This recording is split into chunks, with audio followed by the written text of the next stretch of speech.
So you want to learn Live2D, so do I. So I'd like to preface this with, I am still a beginner and by no means a professional. However, before you click off this video, with learning from a beginner, we can learn together as well. I know how hard it is to watch all these videos and how a lot of them mostly be advanced knowledge that you may not have an understanding of Live2D anyways, so I'd like to fill that gap as well as make the information more easily digestible.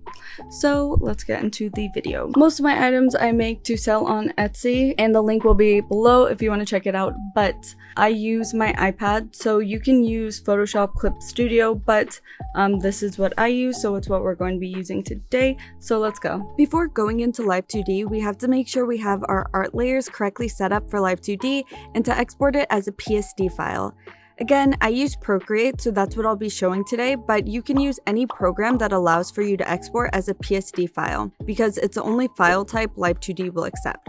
If you already know this information, feel free to skip ahead to the Live2D section, but again, I'm trying to cover this for someone that may not have any knowledge on this. For setting your canvas size, I would suggest looking up recommended dimensions for whatever you're wanting to create. For example, emotes, hype jars, overlays, etc. And then make sure you have the color type set to RGB and not CMYK, because RGB is for digital and CMYK is used for print. Once your canvas is made, you can now start working on your drawing, but your number one thing to focus on is organizing your layers and placing them in groups. I cannot stress how important this is and will save you time later. A general rule of thumb is if you don't know if something should have its own layer, it's better to keep it on its own layer because you can always merge it later on. And something to keep in mind is most software does have a cap on how many layers you can have. So now that you have your art drawn, make sure they're separated in groups based off of how you want to animate it. For instance, I have this separated as the head, arms, and body. Next, hide every group but one and then export as a PNG. Do the same thing for each group, so you should have the same number of PNGs saved as groups that you have. Now that we have our PNG saved, we're going to create a new canvas that's the same dimensions as the previous canvas we were working in. In the new canvas, we're now just going to go one by one and insert all of the PNGs we just saved and add them to the canvas. Once all of the PNGs are added in and in the correct layer order, you can now export as a PSD file. And I typically just email these to myself to easily access them from my PC. And that is all for the preparation portion of this for getting your artwork prepared for Live2D. So now we can get into Live2D section of this tutorial. Okay, now that we're in Live2D, I want to first go over the user interface and kind of going over how some things work. Again, this is not covering everything. Live2D can be really advanced, and so I'm going to first give you all examples of ones that I have worked on and the ways that I've used these specific tools. So I'm just going to be simplifying the tools that you can use so you can just get started with learning Live2D. Okay, so at the top we have the first thing that you're going to see is a blank screen, or it may have something already which you can clear out, just delete all. You want to be on model, and then there's animation, but we're going to get into that a little bit. I've never used form animation, so I'm not going to cover that. We're mainly going to go over model and animation. So I'm going to drag and drop the PSD file, and you can see we have the layers that we created. So we have the head, jar, which that I'm actually going to remove from the animation, which is so cool about Live2D because if it's in the model, you can choose to change it or make adjustments to it or have it removed. So I like keeping the things that I'm going to remove later in just so I can get an idea of how everything will be sized. And then the background would make sure you remove it, or else when you go to export, the background will still show and you want it to be a transparent image. Now that we have these, you can either drag and it will highlight, or you can select one layer and then shift to highlight everything. Okay, so at the top here, you'll see auto, which is what we're going to select. You want all the layers selected, and then you're going to select auto. So that automatically generates a mesh. You can see here it's standard, little to heavy.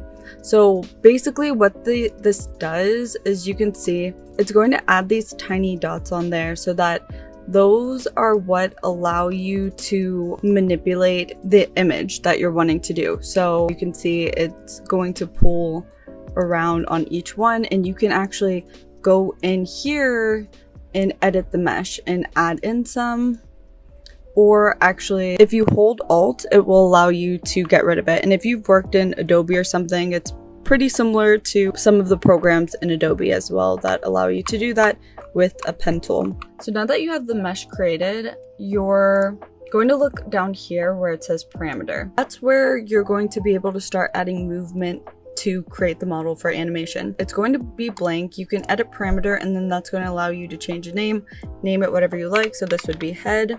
And so right now I have everything selected. I want to make sure I don't have that, because whatever you have selected is what's going to be able to be manipulated on that specific parameter.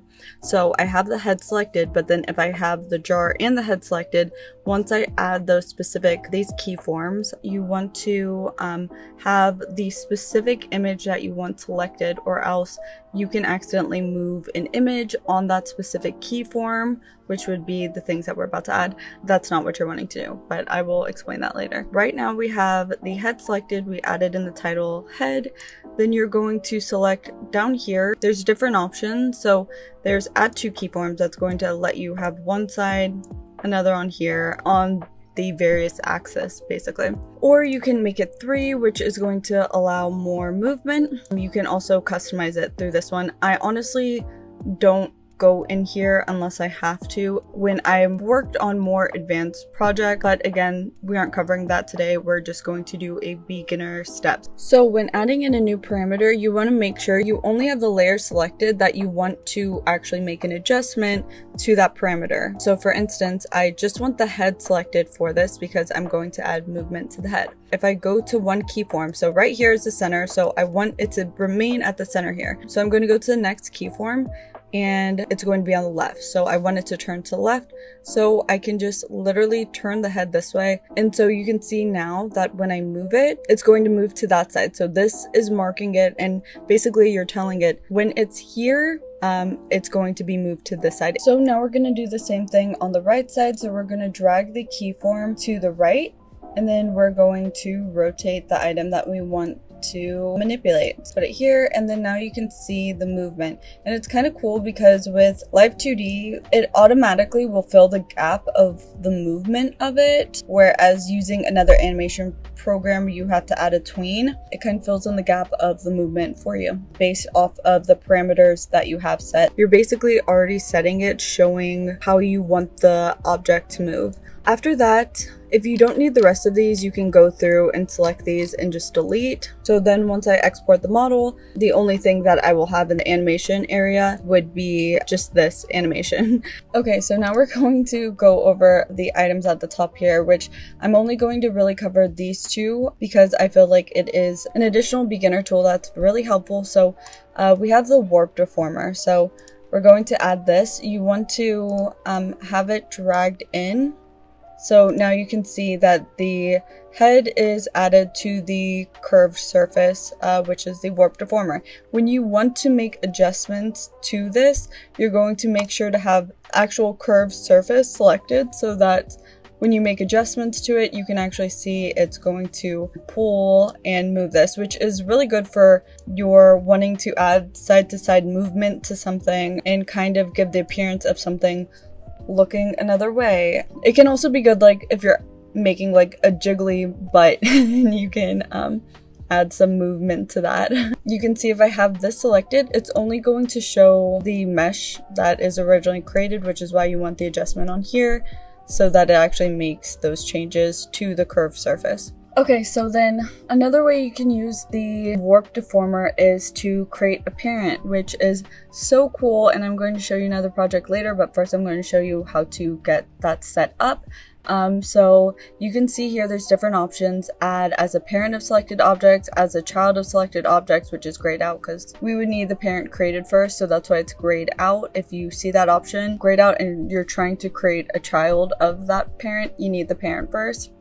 Or set parent manually. We already have it selected, so we want to set it as the parent. So you have it set as the parent.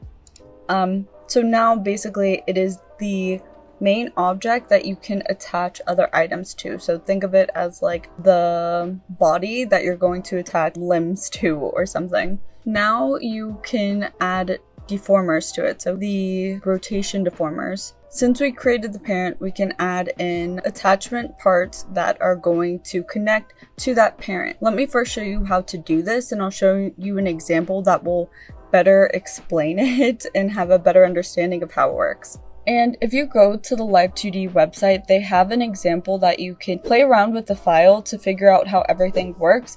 And that's how I had to learn it, which is why I'm making this, so you don't have to go through those steps. But I would still recommend giving it a look because it is still helpful to kind of get an idea of what you're working with. Okay, so again, you can create the parent using a rotation deformer or the mesh, but since I want to be able to move the entire thing as a parent, which is why I use the mesh deformer. So now we're going to add a rotation deformer. You want to make sure to have the curved surface selected, or else it's not going to allow you to select as a child of selected object. So since we're adding in a deformer, we're going to select that as a child of the selected object, create.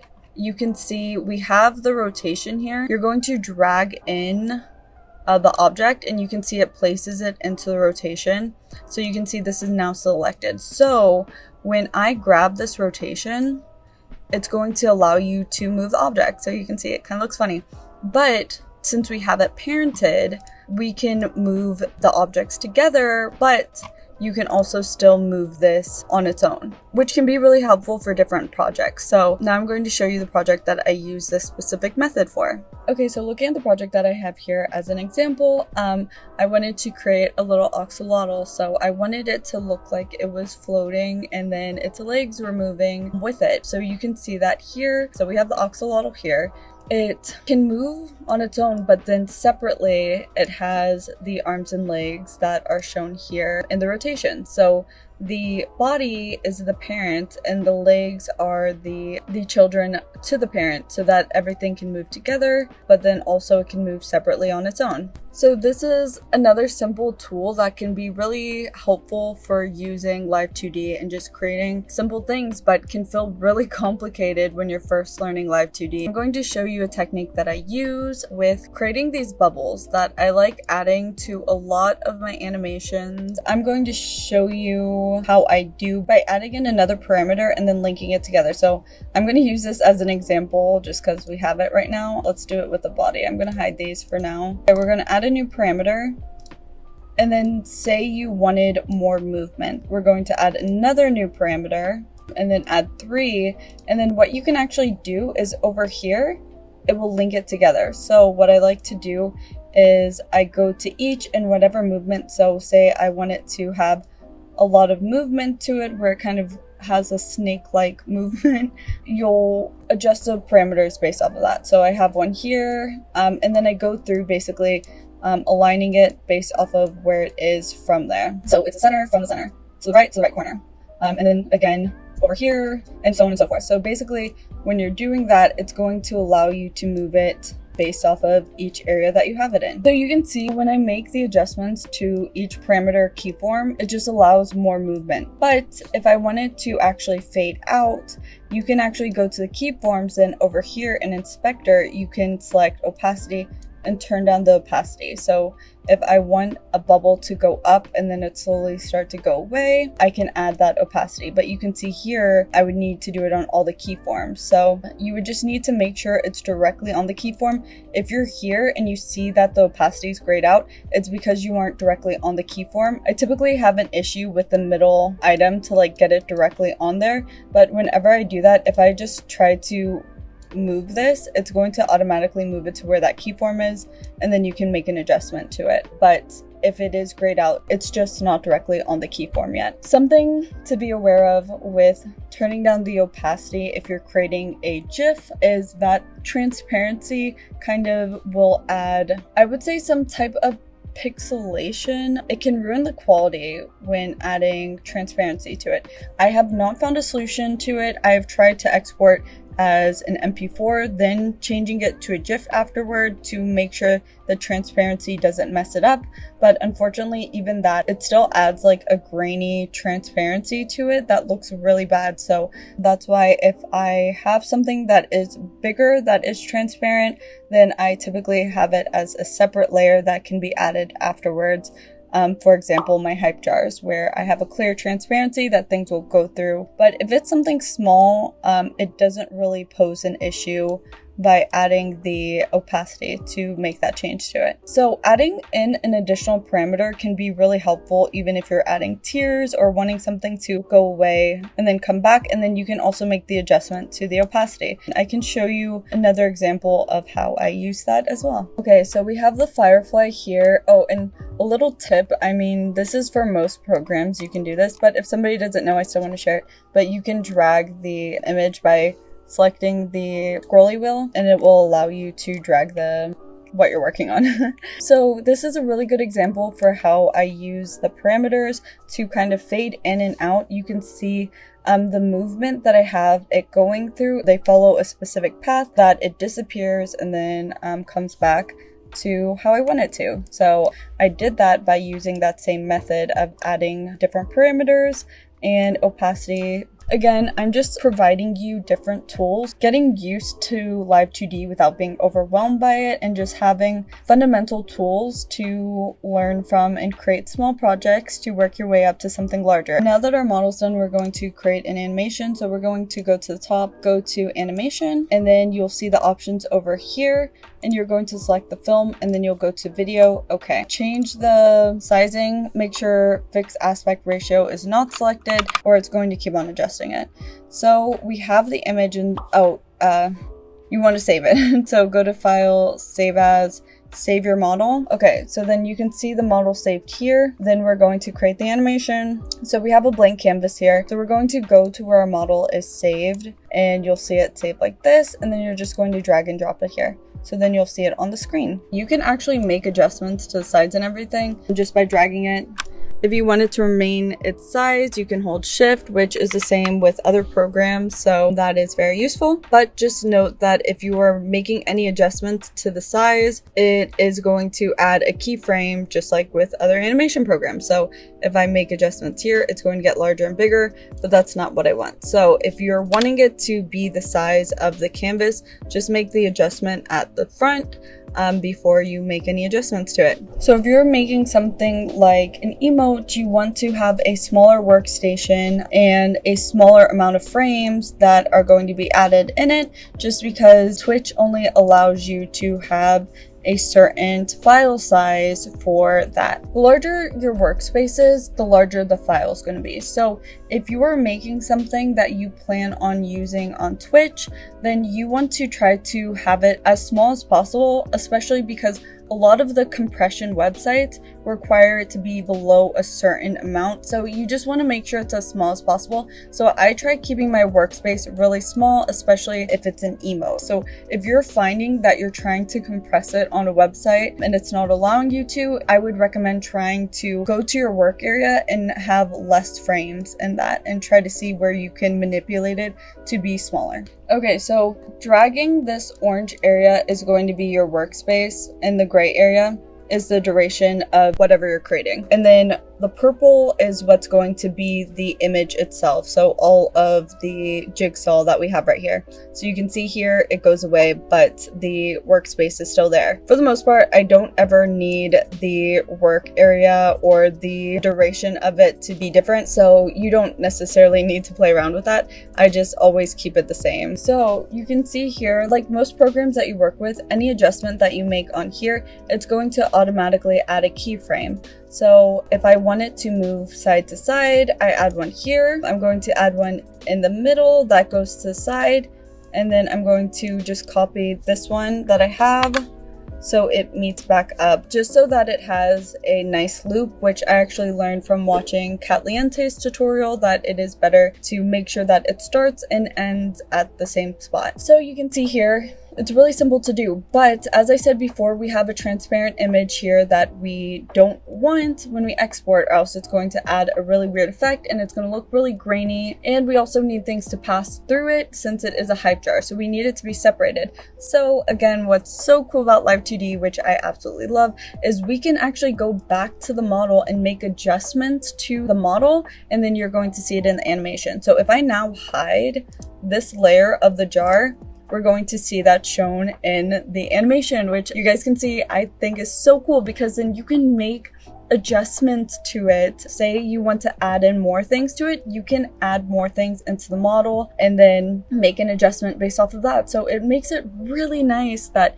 if you messed up somewhere or you need to redraw one area, you can do that. Sometimes you do have to add more animation to it, but it allows for you to not have to scrap everything and you can still work with what you have. Okay, so this is such a cool example of how you can do that. So I have this Ramune bottle that a lot of people on TikTok were asking for other color options than pink, but I didn't want to have to do the whole process of reanimating everything and getting everything right to look exactly the same. So what I actually did was I went back into the model and did new colors in Procreate, and then I just copied them into that same model, and then I would go into my animation and see those changes made and then just export the animation itself. So you can see I went through and I made a bunch of different options, and so I easily made different colors without having to reanimate everything. So I can show you all how to do that. You would import it as a PSD file. So for instance, we have this PSD file and then we want to just drag the PSD file to it, and then whatever I want, I just copy and paste it into the specific model that you want it in. This can be really helpful as well if you notice something that you need to be corrected or you don't like something that you did within the illustration itself. You can go back into the model and change out anything. Sometimes you may need to reanimate that, but you don't have to reanimate everything. So that is so helpful. Now that you have your animation how you'd like it, exporting. Before you export, make sure to save it. So file, save as. So when you save that animation, if you want to make adjustments to it later, you actually have it there so you don't have to do extra work. You can see it has the model over here and then the animation to the side. It does save it as two separate things. Now that you have the animation exactly how you want it, you'll go to File, Export Image, GIF Animation. Make sure the settings are all done. High quality, loop, make background transparent, really important. That's all. Okay. So now that we have it exported, you can see it is saved like that. One last thing I want to show you is, say you're exporting with every emote, I like providing both a static image and a GIF. So the way to export as a static image, you'll go to File, Export Image as a still image, and make sure you already have it on the keyframe that you want it to be exported as. You'll have sequential number output settings. So that basically means it's set to that specific frame. I'll just save that as a PNG, save, and then it will save that as just a still image. So then you can go through to whatever resizer website that you use. If you don't have one, I can do a tutorial on how I resize my emotes, but you would go to your resizer and then you would have both a GIF image and a static image that you can provide for your clients. If you were using this for Etsy or to sell on Ko-fi, it's really helpful to have both a GIF image and a static image for your option and to know how to export it, which that is how. Okay, so that is my tutorial on Live2D. I hope it was helpful. Again, it's an introduction for beginners because I know the information on Live2D can be really, everything can feel really advanced and confusing and overwhelming. And so I just wanted to provide tools for you to be able to get started in learning Live2D because it is such an amazing software. I'm still in the process of learning it and I'm going to be tracking and documenting my process. So hopefully we can learn together. Again, if you have any tips, please let me know below. And I would love for you to tag me if you use my tutorials. I would love to see what you're able to create with this. I feel like this is a good stepping stone to allow you the courage to start learning Live2D. And I hope this could help someone. Thank you so much for watching. Please don't forget to like, comment, and subscribe. And I hope you have a good day. Bye.